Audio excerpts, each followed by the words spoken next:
Hello, everyone, and welcome. I'm Mark Janish. This is the From the Bench podcast, the flagship podcast program of AccessMediaGlobal.com. I'm founder and host From the Bench podcast, Mark Janish, also the founder of AccessMediaGlobal.com, a grassroots source of sports information for you if you choose to go there. Happy to have you along. Happy to have all the viewers and all the visitors from around the world and across the United States looking at the website. Hopefully we provided some positive content for you. Some of the content that's up right now would be my review of the public broadcasting system, which is basically the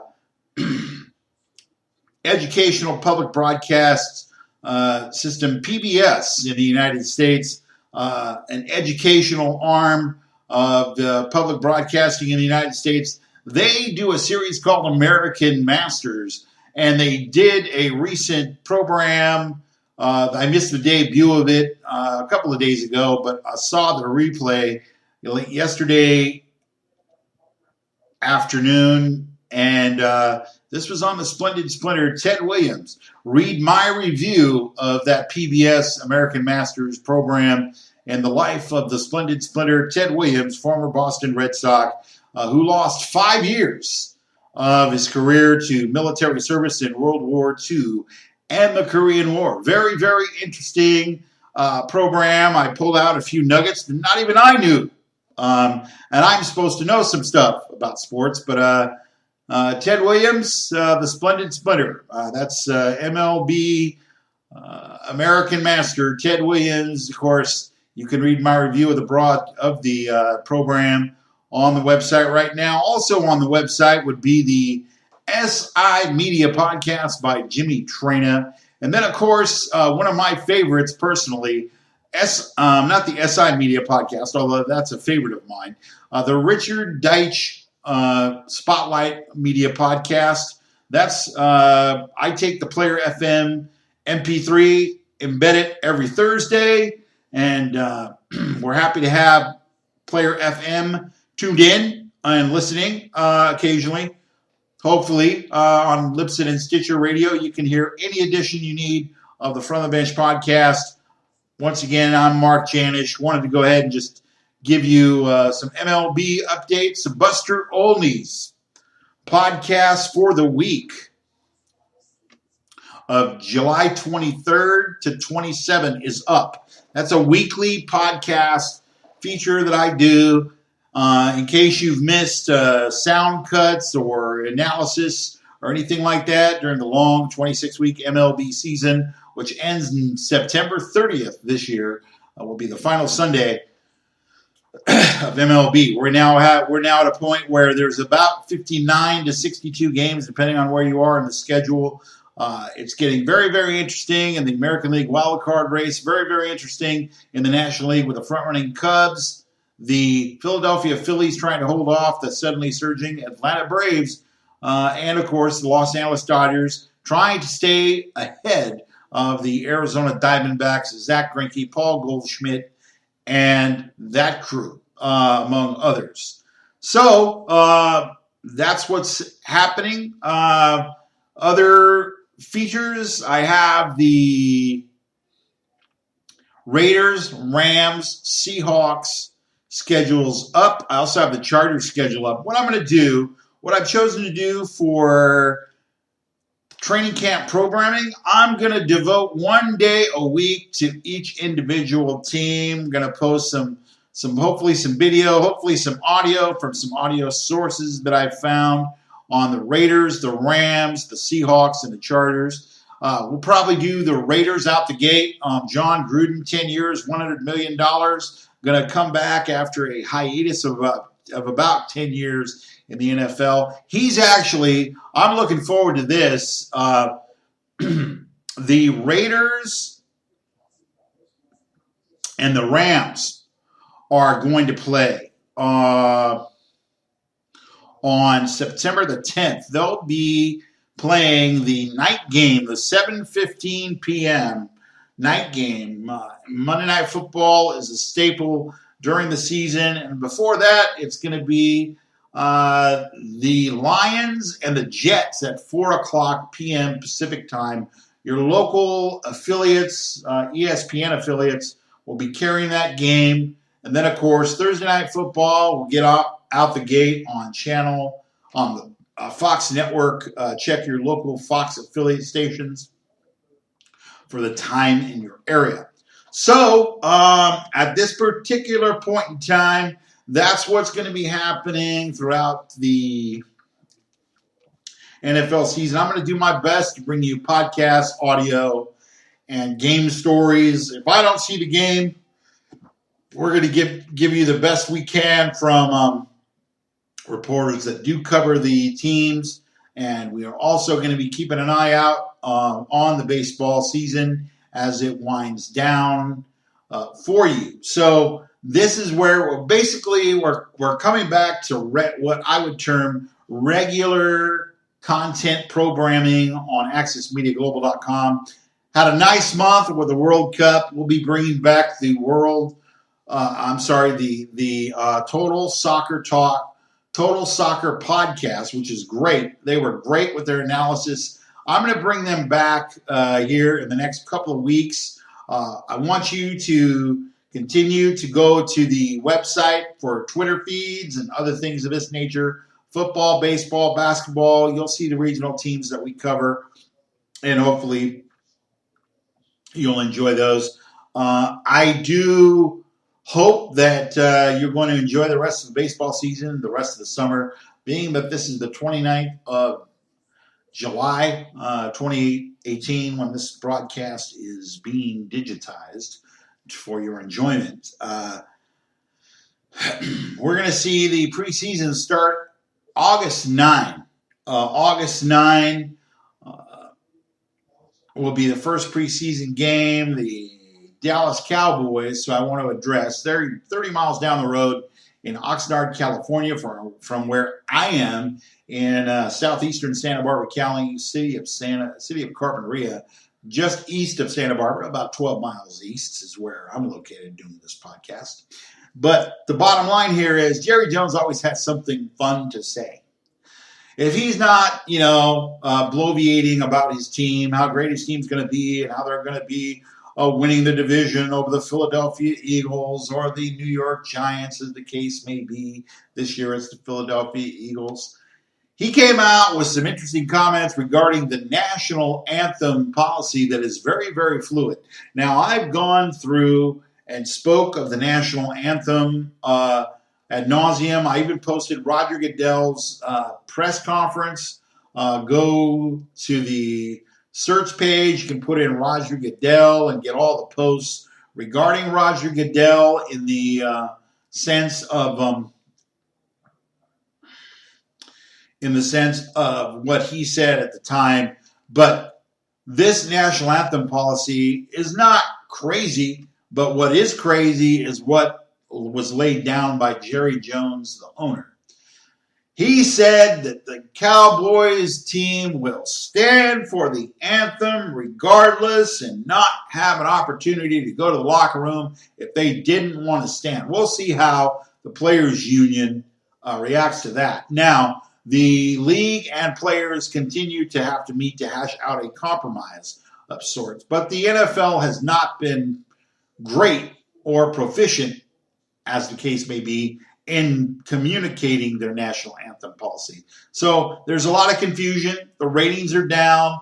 The actual bottom line revenue for the league is down because of this national anthem controversy, if you will. And he also said some interesting things about the current United States president and the hope that this type of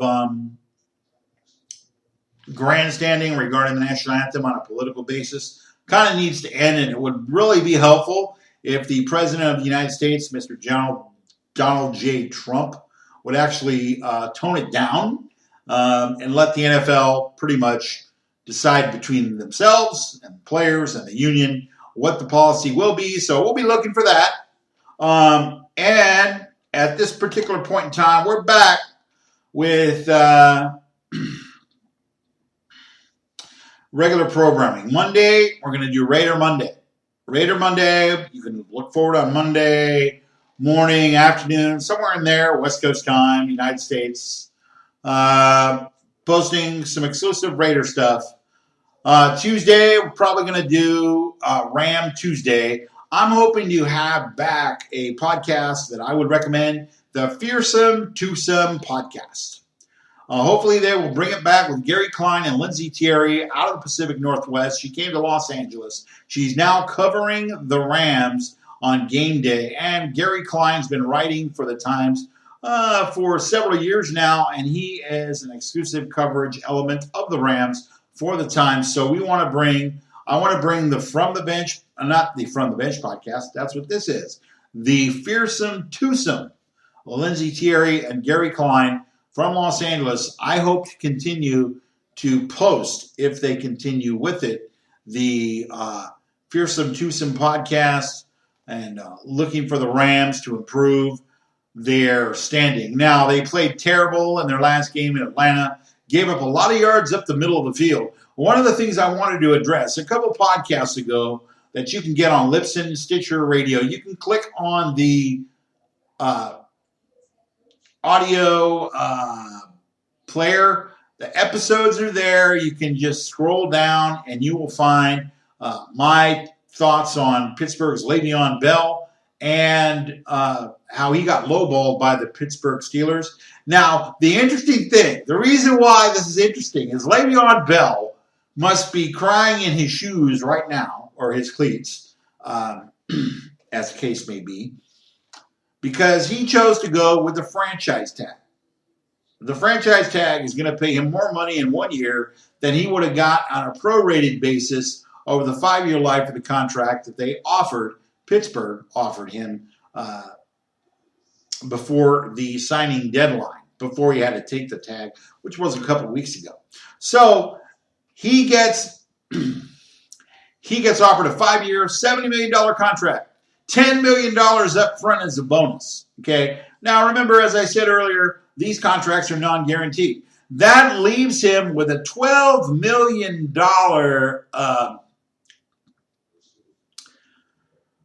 per year contract to sign if he wanted to. He decided, and his representatives decided not to sign the contract. They said, we're going to take the franchise tag. 1 year, $14.5 million, which actually is more than he would have been paid during the prorated life of that contract, which is the next 5 years. Within 5 years. We've also said, I've said many, many times, and I've been discussing this with a few people in my circle about the fact that the shelf life of running backs is about 6 to 7 years. DeMarco Murray, former Cowboy, once the flavor of the league, flavor of the month in the league, retired. He only had 659 yards last year, and Tennessee made the playoffs, mostly without him, however, and not much of a contribution. So the shelf life of running backs is 6 to 8 years. Running backs appear to be a dime a dozen. Now, if you can do some multiple things like a Christian McCaffrey or someone like that who can both receive and run the ball, then you're going to be more of a commodity. Now, the players involved, they want to get their money up front because they know that the shelf life of a running back is very, very minimal in the NFL, and you can actually sign guys pretty cheaply and find running backs pretty cheaply. Where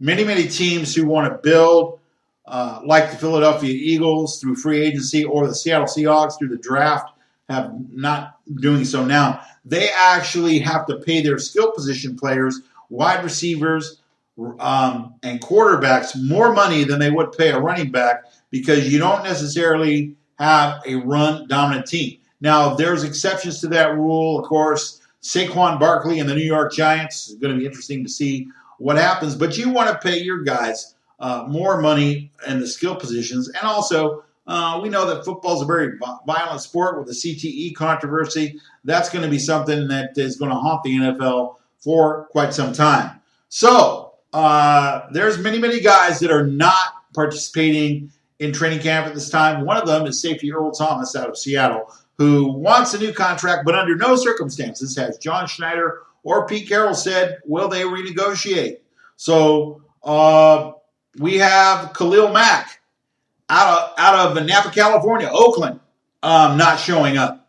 We have guys who are trying to leverage their career viability by getting the economic security that they need. Now, in the case of Earl Thomas, I think he wants to get out of Seattle, as many others have, including Richard Sherman, Cam Chancellor, no longer able to play. The back line, the defensive backfield for Seattle looks to be depleted. They didn't put any money into their line.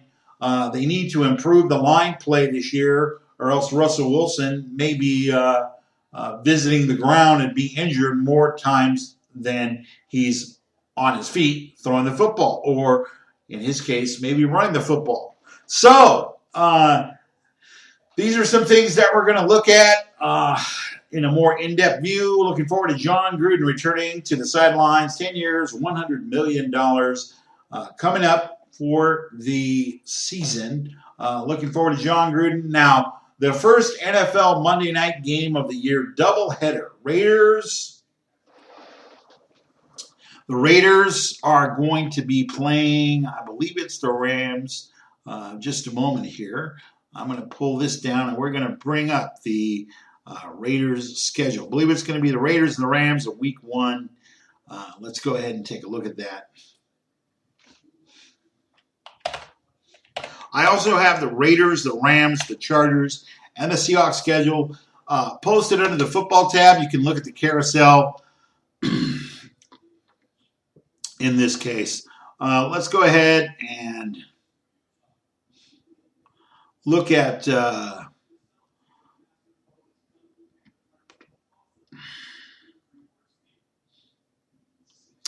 let's see. We have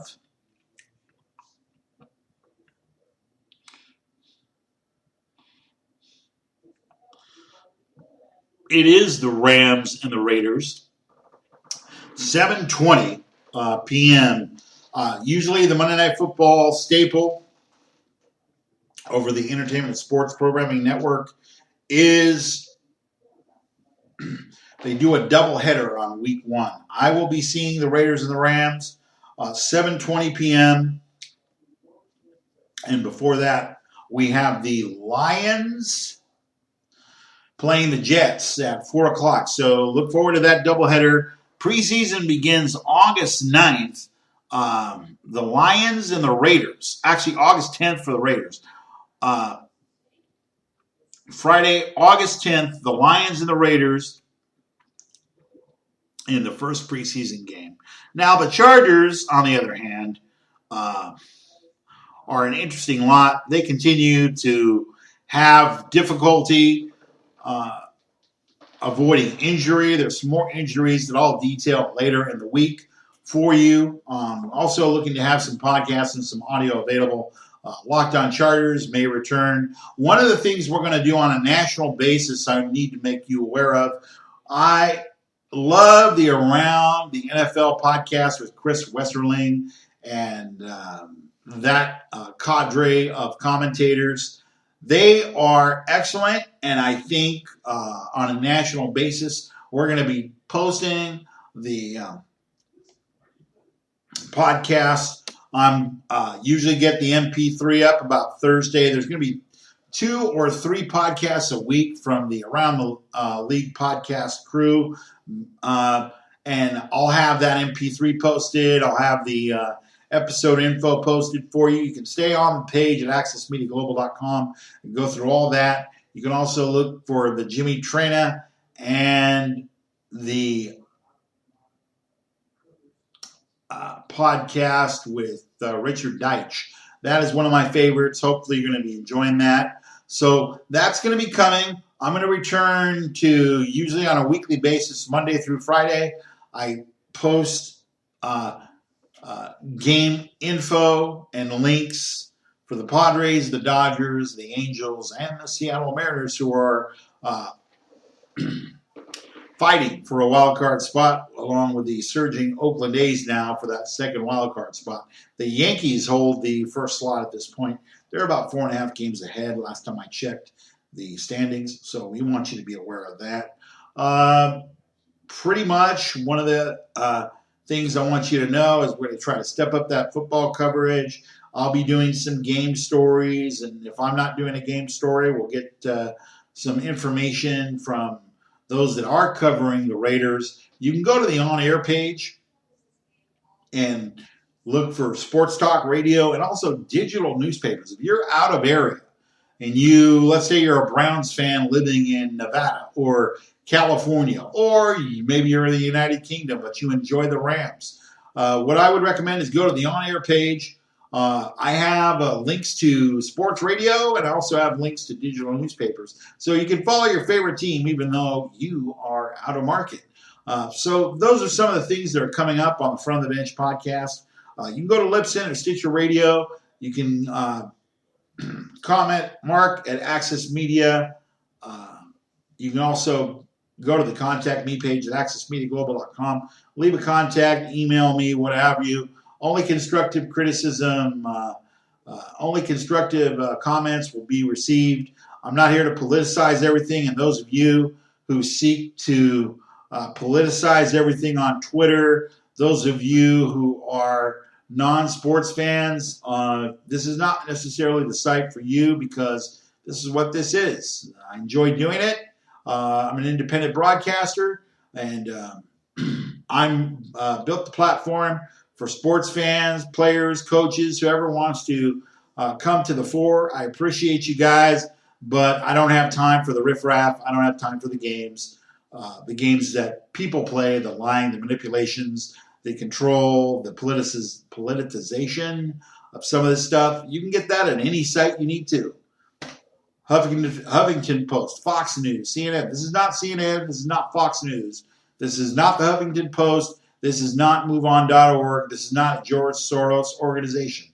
This is a sports website and podcast. So you are going to get what you're going to get. Sorry for those of you who think that I need to be grandstanding and politicizing. Now, I will be a voice for the voiceless, but I'm not going to spend time commenting on stuff that's non-related. Now, if there's something that is related that flows over from the political realm to sports, I'm going to talk about it. But just to talk about Representative so-and-so or President so-and-so or whatever, that's not this website. I think that my audience is educated enough to do that on their own. Number two, I think they'd like to spend about 15 to 20 minutes every couple weeks enjoying sports, grabbing their beverages, and listening to commentary and some entertainment at accessmediaglobal.com. So that's what we're here for. I appreciate everyone listening right now. We're going to be back on Monday with posts regarding the Raiders, back to the MLB for the start of the new week.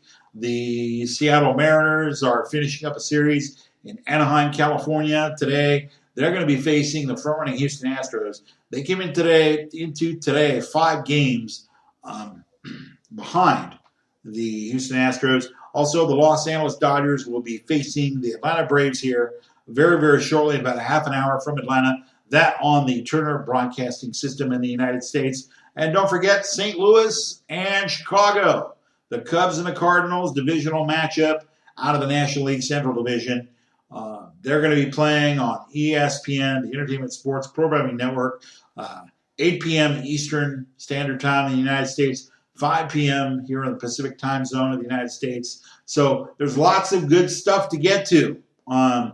Finishing up a baseball season, beginning of training camp, coverage of 4 teams, the general podcast. You can also look at the Splendid Splinter, Ted Williams. I might also have some comments on the Hall of Fame class being inducted in Cooperstown, New York this afternoon.